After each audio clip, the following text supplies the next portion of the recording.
안녕하십니까. 김산의 교수와 함께하는 구약 다시 읽기 제1부 부조와 선지자를 따라서 오늘은 제29장 율법에 대한 사단의 적의를 살펴보도록 하겠습니다. 그런데 이 장은 아주 짧게 언급하고 지나가려고 합니다. 부조 선지자 장을 보면 우리가 바로 전 장인 27장에서 이스라엘에게 주신 율법을 좀 다루었죠. 그리고 29장에 율법에 대한 사단의 적이, 그다음 32장에 율법과 언약이 나옵니다. 그래서 뒤에 가서 이 부분을 다시 묶어서 한 번 더 다루도록 하고, 오늘은 아주 29장 내용은 아주 짧게 몇 구절만 살펴보고 지나갑니다. 죄 없는 하늘 거민들 중에서 기도된 하나님의 율법을 전복하려는 사단의 처음 노력은 한때 성공하는 것처럼 보였다. 부조 선지자 330쪽. 이런 표현은 근본적으로 죄의 시작이 루스벨에 의해 이루어질 때 하늘 정부의 기초인 하나님의 율법에 대한 도전으로부터 시작됐다고 하는 내용을 전달해 주는 거죠. 다시 337쪽에 보면 하나님의 율법에 대한 증오심으로 사단은 십계명의 매 조항에 대한 싸움을 추진시켜 나갔다. 그 십계명 한 조항 한 조항에 대해서 얼마나 지금 범법 상황들이 전개되고 있는지 그 내용들을 자세히 설명하겠죠. 다시 338쪽에 보면 사단의 유혹으로 말미암아 전 인류가 하나님의 율법의 범법자들이 되었지만 그분의 아들의 희생으로 말미암아 그들이 다시 하나님께로 돌아갈 수 있는 길이 열렸다. 결국 인간이 율법으로 다시 나아갈 수 있는 것은 자기 의가 아닌 거죠. 예수 그리스도의 십자가 희생을 의지하는 믿음으로 말미암아 나가는 거죠. 그들은 그리스도의 은혜를 통하여 아버지의 율법을 순종할 수 있게 되었다. 그리하여 각 시대마다 배교와 반역 중에서도 하나님께서는 그분께 진실한 백성, 곧 마음에 그분의 율법이 있는 백성을 모으신다. 338쪽. 우리가 율법을 생각할 때마다 십자가와 은혜와 함께 어우러져야 하는 그 정신을 여기서 다시 한번 확인하게 됩니다. 338쪽. 그러나 그의 승리가 영원한 패배로 끝날 날이 다가오고 있다. 율법에 대한 사단의 적의가 아무리 강할지라도 또 시대를 따라 순간순간적으로 성공한 듯이 보일지라도 그는 결국 영원한 패배에 이른다는 거죠. 사단의 통치의 결과, 곧 하나님의 율법을 도외시한 결과가 창조함을 입은 모든 지적 존재자들의 목전에 나타날 것이다. 그때 하나님의 율법은 온전히 옹호될 것이다. 대쟁투의 마지막 그 종결도 결국 하나님의 뜻, 하나님의 의지의 표현인 사랑의 실체인 하나님의 율법이 온전히 옹호되는 것으로서 마무리될 것이라고 하는 언급입니다. 이 모든 사상은 이사야 51장 7절의 정의에서부터 또 마무리됩니다. 여기 아주 중요한 구절이 있죠.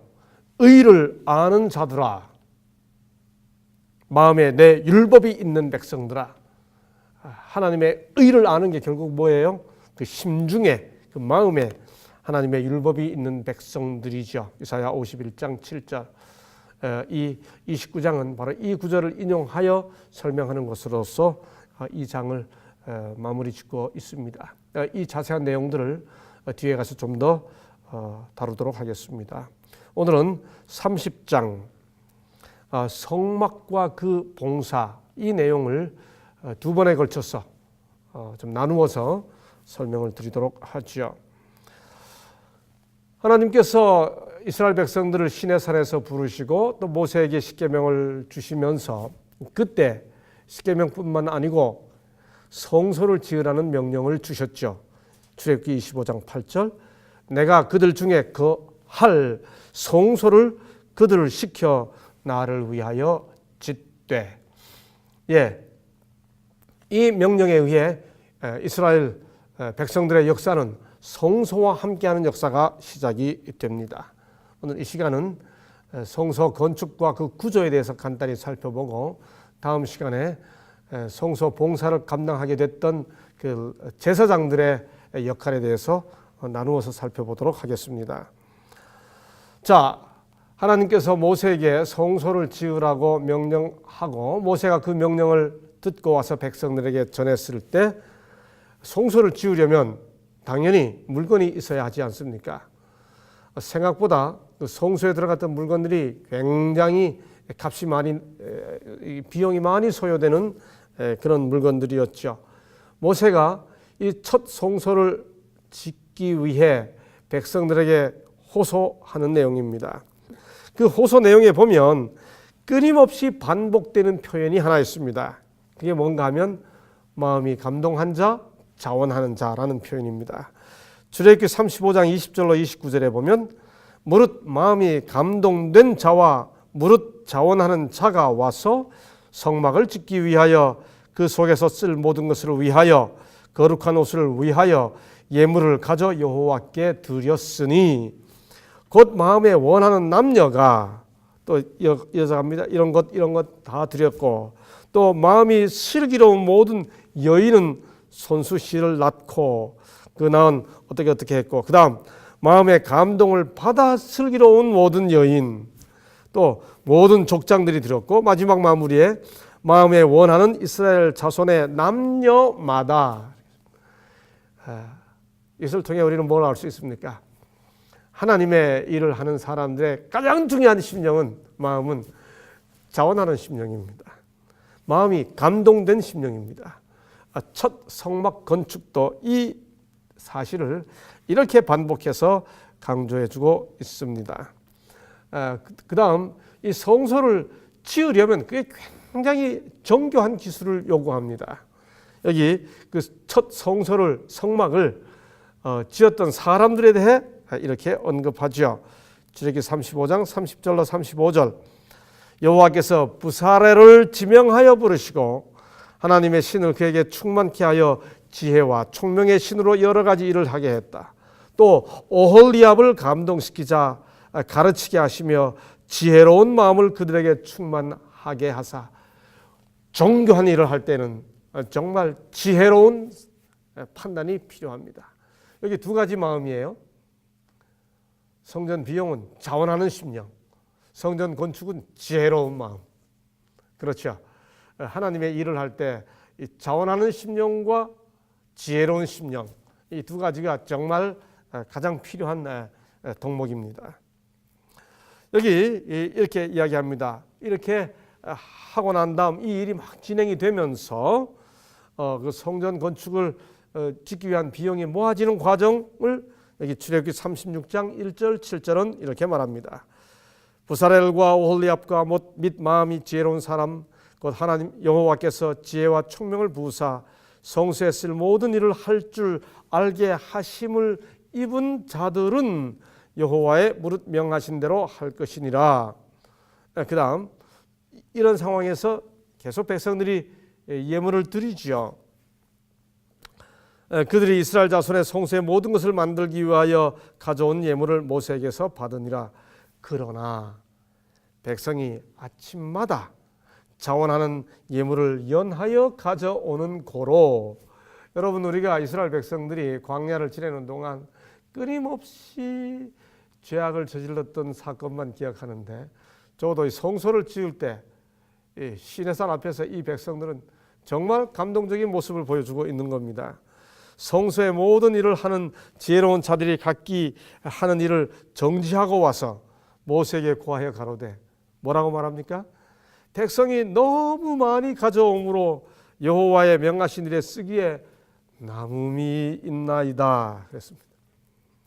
참 아름다운 마음이지요. 적어도 이 성막을 지으려고 준비할 때 이 자원했던, 감동을 받아 자원했던 이스라엘 백성들의 그 심령은 아주 감동적인 모범을 보여주고 있습니다. 제일 끝에 이래서 백성들이 가져오기를 정지하니 있는 재료가 모든 일을 하기에 넉넉하여 남음이 있었더라. 이 사실에 대해 부조와 선지자 343쪽은 이렇게 현대적 교훈을 줍니다. 하나님께 예배 드리기를 좋아하고, 예배 드리는 거 좋아해야 합니다. 그분의 거룩한 임재의 축복을 귀중히 여기는 사람들은 모두 하나님께서 그들을 만나실 집을 준비하는 데 있어서 동일한 희생의 정신을 나타낼 것이다. 예배 드리는 거 좋아하는 사람들은 뭔가 이 예배당에, 하나님의 집에 아주 아름다운 것 가져오기를 기뻐하겠죠. 예쁘게 꽃을 다듬는 일뿐만 아니라 하나님을 위하여 짓는 집은 빚이 남아서는 안 된다.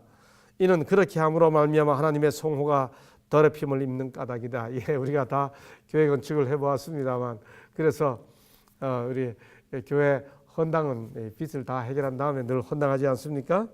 교회를 짓는데도 옛날 성막을 건축하던 사람들이 말했던 것처럼 더 이상 허물을 가져오지 말라고 할 만큼 일을 마치기에 충분한 액수의 돈이 너그러운 마음으로 드려져야 한다.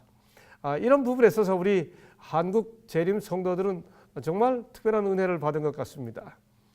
저도 이 80년대 초반에 목회를 시작하여 이 한국에서 2교회, 미국에서 1교회, 또 이후에 귀국하여 한국에서 한 교회를 예식단임하고 이럴 때 늘 교회 건축을 할 수 있는 기회가 있었는데, 지금 생각해봐도 그때 우리 성도님들이 정말 가슴이 먹먹할 만큼, 오히려 이게 좀 인간적으로 말리고 싶은 마음이 들 만큼 그렇게 헌신한 성도들의 모습을 볼 수 있었던 것은 지금 다시 생각해봐도 참 아름다운 그리고 또 감동적인 모습이었습니다. 이제 성소의 구조를 좀 살펴보죠. 여러분, 이 내용은 잘 아시는 내용들입니다. 아주 기초적인 내용들 다시 한번 확인한다고 생각하고 살펴보아 주시기를 바랍니다. 이 성소 구조를 평면으로 다 펼쳐놓고 보면 이렇게 생겼습니다. 보시는 것처럼 동쪽입니다. 동, 서, 남, 북입니다. 그래서 동쪽에 성소의 문이 있죠. 그리고 이 바깥 휘장들의 쭉 기둥들이 있습니다. 이 바깥 휘장 전체 길이 옆으로 하면 이게 100규빗입니다. 또 이 동서 길이가 50규빗입니다. 동쪽으로 성소의 문이 있고 들어가면 번제단이 있고 또 물두멍이 있습니다. 그리고 안에 성소가 있는데 그 성소에는 들어가면 촛대가 있고 혹은 등대라 그러죠. 떡상이 있고 향단이 분향단이 있습니다. 그리고 안으로 들어가면 지성소가 있고 거기 언약궤가 놓여 있죠. 이렇게 평면도 우리가 잘 아는 이 내용 평면도 혹시 처음 보시는 분들은 이 평면들을 좀 주목해서 봐주시기를 바랍니다. 이걸 다시 보면 현대 사이즈로 좀 바꾸면 이게 미터라고 잘못 나왔는데 미터로 환산되어 있는데요. 환산했을 때 대략 이런 정도의 사이즈가 된다.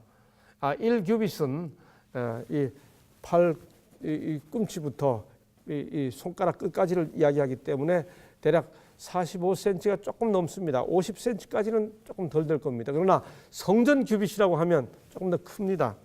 그래서 대략 이제 이 정도 사이즈가 된다 하고 생각하시면 되겠습니다. 자, 성막 구조를 보면 보시는 대로 기둥이 있고 바깥에도 기둥들이 쭉 놓여 있고 동서 기둥이 있고 또 남북 기둥이 있죠. 지금 보시는 대로 대략 이런 모양으로 만들어져 있습니다. 네. 요즘 성막 구조를 3D로 만들어 가지고 막 보여주고 아주 입체적으로 보여주는 그런 영상도 있는 걸 제가 본 적이 있습니다. 이 구조를 또 자세히 설명해 주는 영상들도 놓여 있죠. 자, 먼저 지붕을 보면 이 지붕을 덮개가 지금 몇 겹으로 놓여져 있는데 이 지붕을 덮은 그 덮개들이 어떻게 되어 있는지 한번 보시죠. 지붕은 네 벌의 휘장으로 만들어졌는데 제일 안은 가늘게 꼰 배실과 제일 끝에 보이는 지붕 덮개 가늘게 꼰 배실과 청색, 자색, 홍색 실로 그룹을 공교히 수놓아 만들었고 그 제일 안에 겁니다. 다른 셋은 각각 염소털, 하얗게 보이는 게 염소털입니다. 염소털. 그다음 붉은 물을 들인 수양의 가죽, 붉은 게 보이시죠? 붉은 물을 들인 수양의 가죽. 그다음에 가죽과 해달의 가죽, 제일 바깥의 것이 해달의, 흔히 물돼지라고 표현하죠. 해달의 가죽으로 되어 있어서 완전한 보호 덮개 역할을 할 수 있게 배열되었다. 이 덮개가 이렇게 4겹으로 되어 있었습니다. 예, 뭐 이 각각의 이게 겹 하나하나의 해달의 가죽과 이 바깥에서부터 보면 해달의 가죽과 또 수양의 가죽과 그 다음에 염소털 가죽과 그 다음에 제일 아래에 있는 이 아주 배실의 그 덮개 이런 것 하나하나를 또 뭐 그 상징적 의미를 찾아서 설명할 수도 있습니다. 지금은 구조 자체를 좀 살펴보시죠. 자, 이 성소와 지성소를 이렇게 좀 열어가지고 들여다보면 구조가 이렇게 되어 있습니다. 보이시죠? 오른쪽에 떡상이 있습니다. 들어가면서 왼쪽에 등대가 보이시죠? 그 앞에 분향단이 있고 지성소에 들어가 보니까 언약궤가 있고 그 언약궤 뚜껑이 보이고 뚜껑 위에 구렙천사가 새겨져 있는 모습이 보이시죠? 이런 구조로 만들어져 있었습니다. 자, 바깥에서부터 보게 되면 이제 성소 마당으로 들어간다고 생각해 보십시다. 들어가면 거기 이제 첫째 번제단이 있습니다. 막 지금 모형을 만들어 놨어요. 이 제사장들이 분주하게 봉사하는 모습이 보이시죠? 번제단은 이렇게 생겼습니다. 네 각각의 뿔이 이렇게 있죠. 왜 이렇게 뿔이 나와 있을까요? 그 희생 제물들을 묻기 위한 것입니다. 자, 이렇게 번제단과 성소로 들어가는 그 사이에 이렇게 물두멍이 있었습니다. 이 물두멍 이거는 뭐 하는 데 쓰는가 하면 344쪽의 설명을 그대로 읽어보죠. 이 제단과 성막문 사이에 이스라엘의 여인들이 즐겨 바친 거울로 만들어진 대야가 있었는데 그것도 노수로 되었다. 제사장들은 거룩한 성소에 들어갈 때나 여호와께 번제를 드리기 위해 제단에 나아갈 때 언제나 이 대야에서 그들의 손발을 씻게 되어 있었다 그랬죠. 제사를 주관하는 제사장들이 여기서 다시 한번 정결 의식을 행하는 것입니다. 번제물을 희생물을 이렇게 준비해서 들어갈 때라도 늘 다시 한번 정결하게 한다고 하는 것을 나타내 주는 것이 이 물두멍의 역할이었습니다. 들어갑니다. 이제 성소로 들어가서 뭐가 있죠? 등대가 있습니다. 이 등대를 히브리어로 메노라라고 합니다.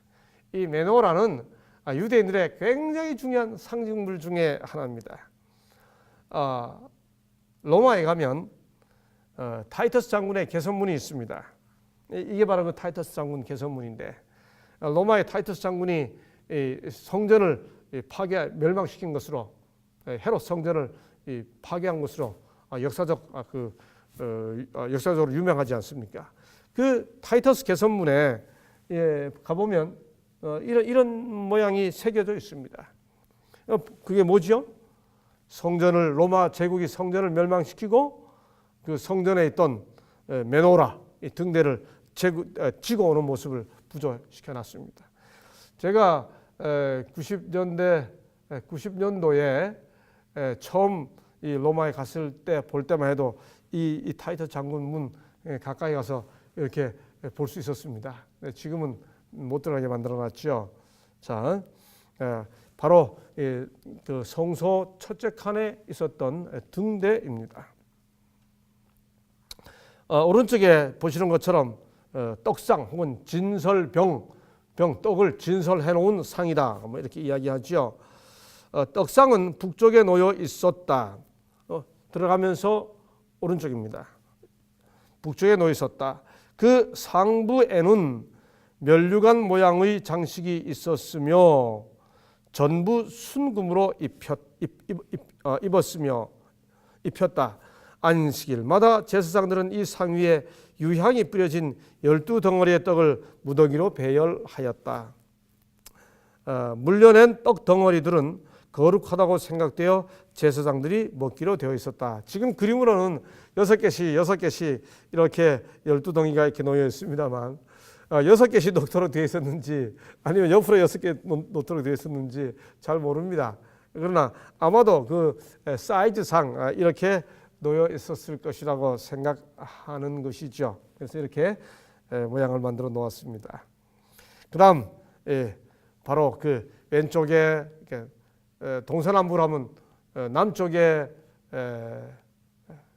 등대, 그다음에 들어가면서 오른쪽 방위로 표시하면 북쪽에 이 떡상, 그다음에 서쪽이죠. 지성소 쪽으로 동쪽에서 들어왔으니까요. 서쪽으로 분향단이 놓여 있습니다. 여러분, 이 분향단에서 향을 피우면 이 향이 다 어디로 올라가겠습니까? 말할 것도 없이 지성소로 올라가겠죠. 들어가겠죠.